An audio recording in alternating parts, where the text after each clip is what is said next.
Hey there, fourth graders. I hear you're about to make a learning journey to learn all about how the United States government spread its influence from the East Coast to the West Coast. Well, before you do that, you really need to learn about some important geographic features. Let's do it together. We'll get started. Okay, so hopefully you guys can see that this is a map. And I hope that you also know that this is a map of the United States. But this is not a map of all of the United States. There are two important states missing because this is only a map of the 48 contiguous states or the touching United States. We know that Alaska is way up in Canada and Hawaii is way out in the Pacific Ocean. So they're not on this map of the contiguous or touching United States. All right, so let's get started. We're going to start in the east and head west. Now, we should remember from our American history class that the first settlers who came to America were British, and they came from England, which is over here across the Atlantic Ocean. And they came and they settled here. They settled the 13 original British colonies in America. So the first thing that I would like for us to do is to color in the Atlantic Ocean. The Atlantic Ocean is actually important to the United States. It is where we were able to engage with most of our trade. It comes all the way down here, touches Florida. It touches a lot of the East Coast over here.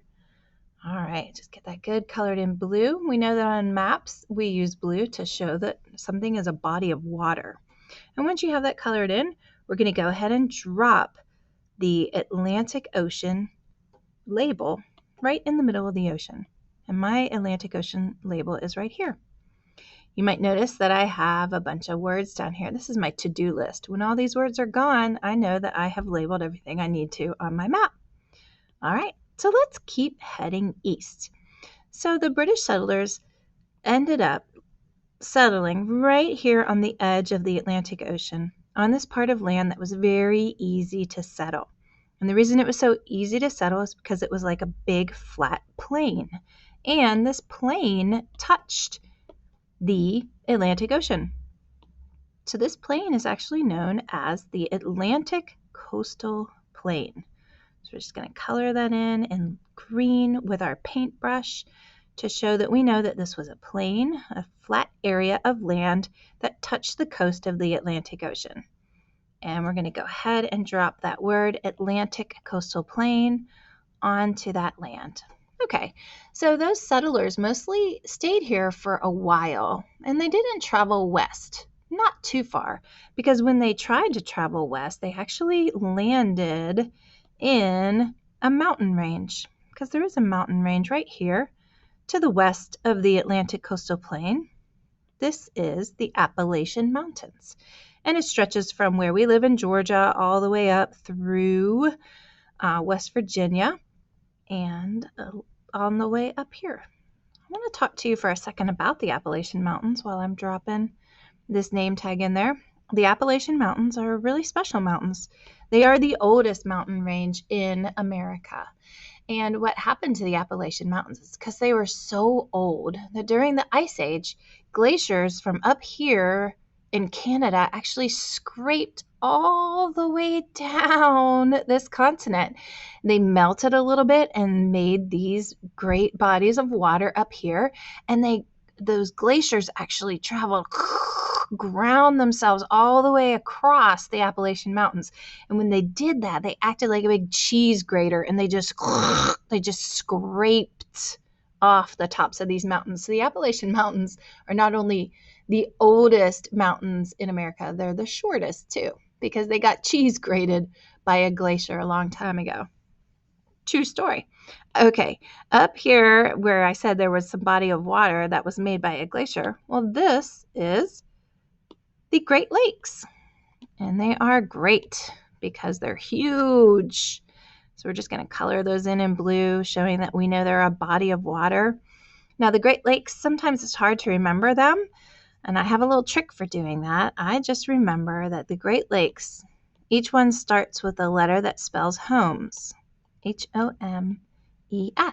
So Lake Huron, Lake Ontario, Lake Michigan, Lake Erie, and Lake Superior.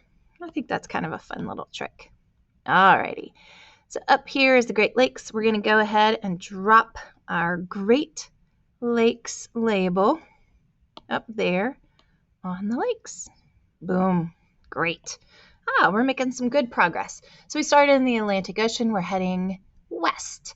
Once we get past the Appalachian Mountains, we are actually going to end up on another plain, a nice flat area of land. It's a great big plain, and I bet you can already guess what the name of this great big plain is.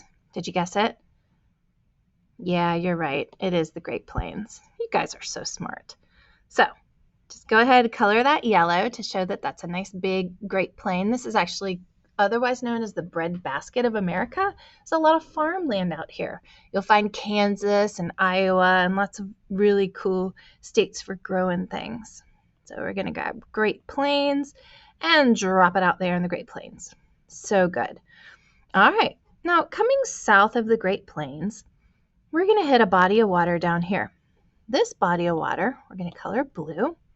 And this body of water is actually a gulf. Now, it's not a gulf like you go hit a ball like Mr. Snow loves to do.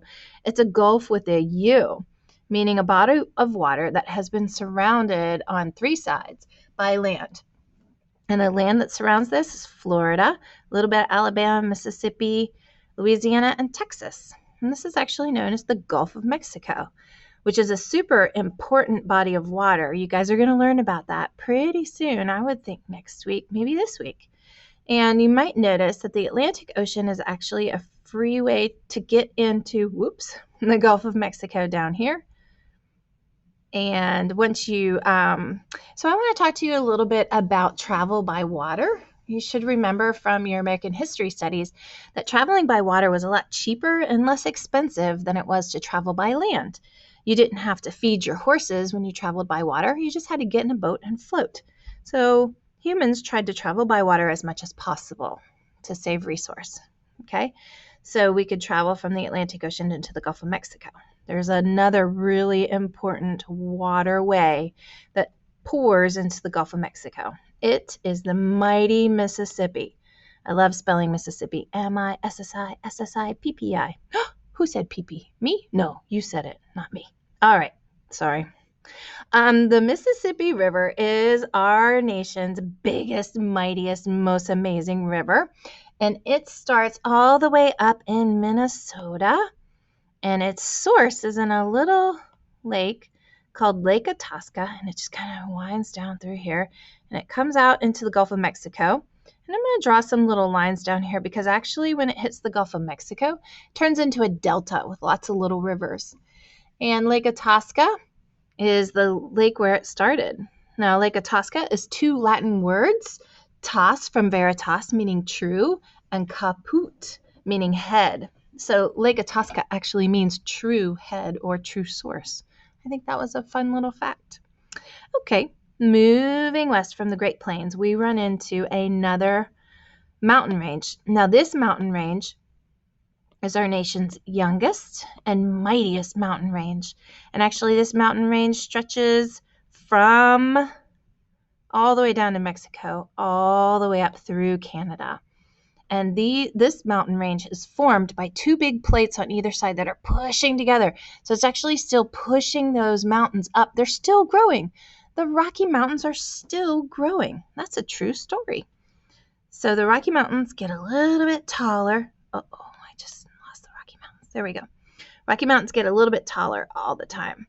Well, there's another cool thing about the Rocky Mountains. Besides the fact that they are the youngest and the tallest mountains in America, they also are the divide in America of waterfall. Here's what I mean. If any water falls across the continental contiguous United States, that water drop will either be west of the Rocky Mountains or east of the Rocky Mountains. That means any water that falls is either west or east of the Rocky Mountains. So that means there's a really special name for an imaginary line that travels like along the top of the Rocky Mountains. So if you just imagine we're like drawing a line that goes from the peak to peak to peak to peak to peak, all the way down the Rocky Mountains. That special name is the Continental Divide. The Continental Divide. And what that means, it doesn't divide the continent, it divides all the rainfall that falls on our continent. Does that make sense? If you're still confused by that, I want you to ask your teacher later. So this is a bunch of little raindrops. And the Rocky Mountains are such giant and majestic mountains, they actually cause a really cool weather phenomenon. Here's what happens. Let's pretend there's a bunch of